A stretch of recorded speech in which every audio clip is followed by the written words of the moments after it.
Hi, my name is Summer Mensa, and I'm outside in my backyard, and we talking.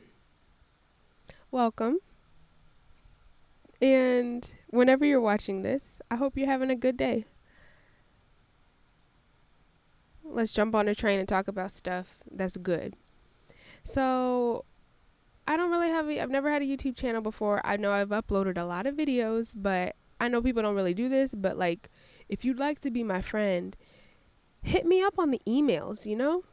Because or if you have something to share, like I really don't want to be seen as somebody untouchable whatsoever because I'm already untouchable now. Like I'm not I'm not talking about in the romantic area, but I'm like friend wise, and I think I know a lot of us are in the same position. We're watching people on YouTube, we're seeing acquaintances, people from high school we saw, we're seeing in like grocery stores, and we're like, hey, it's good to see you, and then we're like, bye. So on the surface, we're all cordial, but really inside, we're lonely. So welcome to the club, and we're just gonna get right into talking. I have a subject very important in my head that I really wanna like make you question and start thinking about creativity. So I'm gonna zoom that straight to what your purpose in life is. So you might have the question, what is my purpose in life? My first point, and how I'm going to relate this to the big old idea of creativity, is look at your body. Like, I don't think our society values at all, or even school systems, we don't really value the amazing work that our body is. And so I just like to take a moment to just be like, whoa, that's cool, anatomy wise. Um, but so first off, I don't know if you paid attention to any anatomy classes, but the odds of you even getting here as a fetus took a lot. There are a lot of probabilities, a lot of things that just had to go right. And to me, what I see life is a lot of things going right, though you feel like things are going wrong. Like your cells, 100 million, I think. I'm pretty sure the like 100 million cells just regenerated within like the past 5 seconds of me talking. Like you were not here in the well, yeah, one major thing is that like you are not here today with the same cells you were born with when you were a baby. The only cells that are the same, and I want to get into this, are your neurons, your brain neurons, your brain cells. And and so like imagine this picture, like those long exposure photos they have of cities, of cars, and like you see the light strips. Like if you took an image of me, you'd see my body and my molecules all like, or a hyper slowed version of me. You'd see all of my molecules rearranging, going like shoom shoom shoom shoom shoom shoom. If you took a actually really slow picture, but the only thing that's there is me, like what would that look like? Technically only your neurons would be there.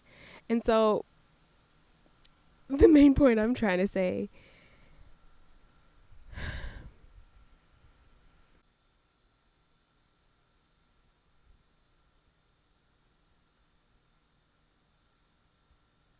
the essence of us still remains.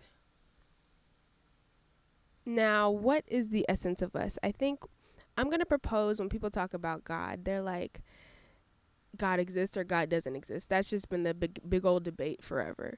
But to me, how I see it is like God is literally every experience I've had in this life, from March 20th, 1997 to today in 2019. Like, that's all the only storyline of life I know.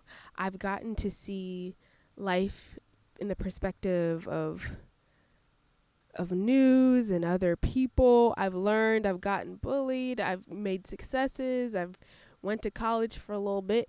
I've done a lot, and that all added to the summer experience. But like the thing is, it didn't just stop at Summer learned. Summer learned how to function. She's just a robot moving. Like this is where what I call God comes in, is like those were lessons for me. Like my story coming out of high school into college was a rough transition. Like, it wasn't just, I think I'm going to go for this. No, I had to have a good old power struggle and understanding what I want to be as a person. And even in college, it was an even bigger power struggle. And out of college, it's like so many things happened, but the way they happened, it was in ways like, I know I'm talking vague right now, but hopefully you can apply to your own life where you see those coincidences, the coincidences that happen, the stuff that just like, oh, that helps me in the future now, or forgetting your keys and that causing you to be a little late, or you forgetting your keys and realizing, oh, that's where that thing was. I didn't realize that. Or simply, when we see that good old 11:11 on the clock, like those moments, I'm sorry, it confirms to me that like there's some type of connection going on. And that's all I see God as, is connection. The connection of all things. And to me, that's the puzzle of life. That's the fun part of life. And that's the treasure hunt we're on. Like, not treasure hunt, like we're hunting something, but that's what makes life fun. Yet, I'm gonna take you to a different visual now. Imagine a nice theater show, Broadway, whatever you want to do. Imagine the set. A good old cardboard set of a scenery, so it's making it seem like whatever black, it makes it seem that whatever black stage it is, it makes it seem like it's more than that. Now everybody's sitting in their seats quietly and everybody's enjoying the show. But the show starts running long and longer and longer, and you're like, okay, I'm a little done with this. Like, can we go back outside? Like, and then, but no, the stage manager comes back and is just like, we got more for you. It's really exciting and engaging, so stay. They enhanced the cardboard to wooden sets. They got 3D, 4D smells for you. You're feeling like you're in the actual show now as you're sitting in your seat, and you're like, okay, oh, well, that's kind of interesting. And then maybe the thought of you wanting to leave goes away. Now I'm gonna connect this to real life. Imagine our healthcare system. And I'm gonna do the good old circle. Now you go to the doctor because you're sick, and you're like, something's wrong. They prescribe you medicine. You need to go to work to get the medicine. Oh, okay, when you go home you're tired, you don't have time for people, you just want to rest, so you go watch TV. What do you see? Advertisements for that poisoned food. Okay. And simultaneously you're losing all connection with people you know, but you're seeing really cool shows on the TV and really cool advertisements and things to draw you and be like, I should go buy that. I need that. You're looking at other people on TV and you're saying, they look better. They're living the life I've always wanted to live. That's the show, guys. That's the show. I'm not talking about the United States alone. I'm not talking about Asia or any specific country. You can live in a tribe and stuff like this is still going on. What I'm talking about is the function system to distract you from acting autonomously as yourself. Autonomously as your individual self, making up your own mind. I think authority, respect, that all comes in line. But if you do not have that authority within yourself, you're being trapped.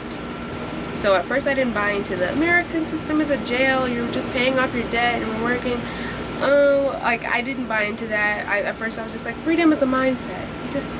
Just go into it. But I'd like to propose and link it back to the theater analogy. We're watching that, and it goes perfectly with the capitalistic society that we're in a competition, that we're competing, who has the biggest business, and we're trying to earn more buyers in the public, whatever. Yeah, it's a competitive society. And so what do? What did we all go to business school for? How to learn to advertise, how to learn to draw people's attention, how to do this, how to do this, how to keep the show going. And that's specifically what I'm trying to bring to your attention. Is I'm not trying to make a we're in this. I'm not trying to be that kid, but I'm just trying to pose it to you in a different way where you start to jump out and see yourself. So how am I gonna jump this back to creativity? So if you stayed here and saw that we're in the show, well, okay, well, we're sitting in our seats and we're like, yo, I'm antsy, is anybody, but you're told, shh, be quiet, you're gonna ruin the show for other people. And so you're sitting alone in your seat and it's been quiet for a good old while, and you're like, I wonder if anybody else is bored. I wonder if anybody else just wants to like go talk and maybe like feels like something's kind of off about this. Like we're seeing something really cool. I feel like I could be that person in the show that's happening, like a George Clooney or whatever big actor there is.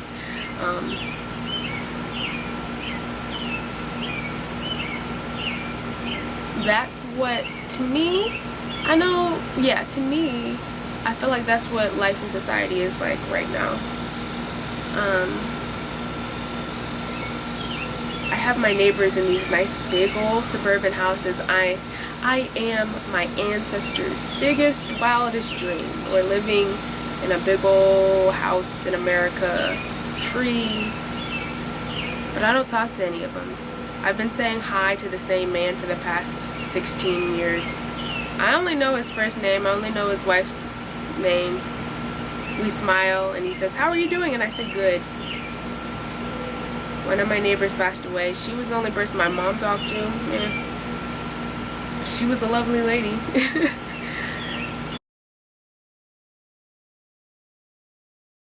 So yeah, my mom only talked to that lady. The main point I'm trying to say is living here, I have the quote-unquote American dream. Big old house, suburbs. Only my family lives here. But we don't have to talk to each other. I have fences right next to me, have my own dog. But I can't go into more than just a hi, how are you? I'm good.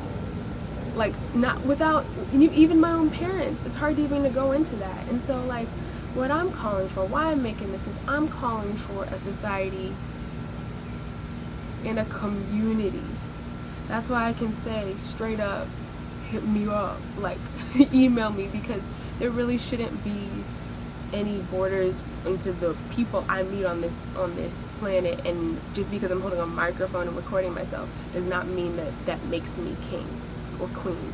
Like, and that's one big thing I want to talk about is in our society, we're all chasing to be on top because we don't know who to be.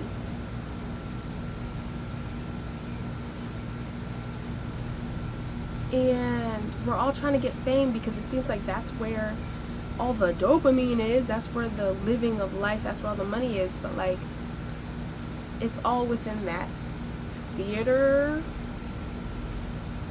ooh and ah show. So what does it mean for you to be a creator?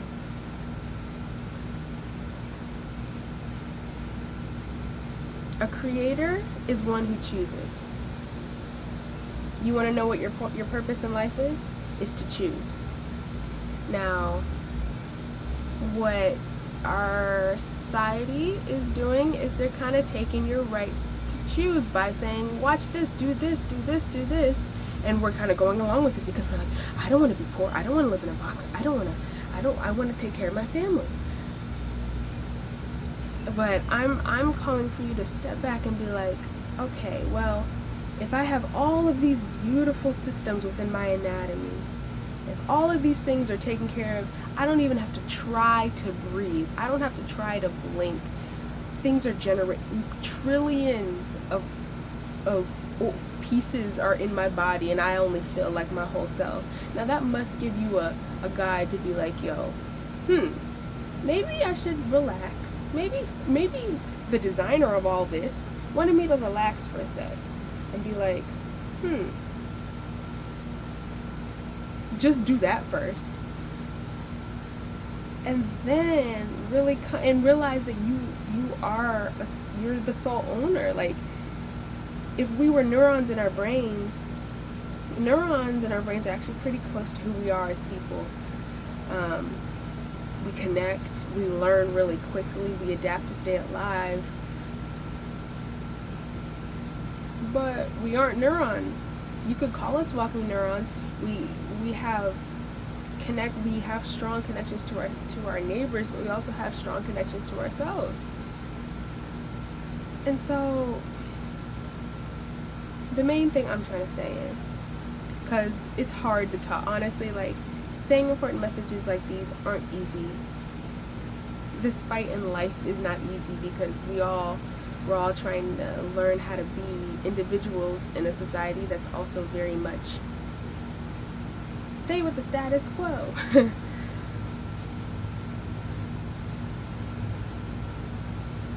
There are problems for us to solve out there. There are problems I have that likely you can solve, and there are problems you have that maybe I can solve. But I think a lot of us have been living just scared. But this change of life, this change from depression, like, and I'm talking about group depression, I'm not talking about just a diagnosis, because we're all getting diagnosed, but ain't nothing switching. Let me give you the hint. But by staying under this system of waiting for healthcare, waiting for your pay, for your bill, and what I'm talking about sounds a lot like mutiny and like overthrowing of government. In a way, why can't that happen? Why can't it? The main thing I'm trying to say is, don't live excusing yourself from peace. That's the big old message from all this. Find what brings you peace. Stay there, move there. Keep it with you. Right now, for me, it's making these videos and releasing my music because I think it's important. And it's despite the thoughts that I feel like I'm doing this all wrong. So, yeah. You're a beautiful person, I'm a beautiful person. Okay, so this camera's about to die, and so I think this is where I'm gonna end for now. Bye-bye, friend. Create, choose, that's your duty. And you're gonna see the answer come back to you. You're gonna see why that decision was right. Bye-bye.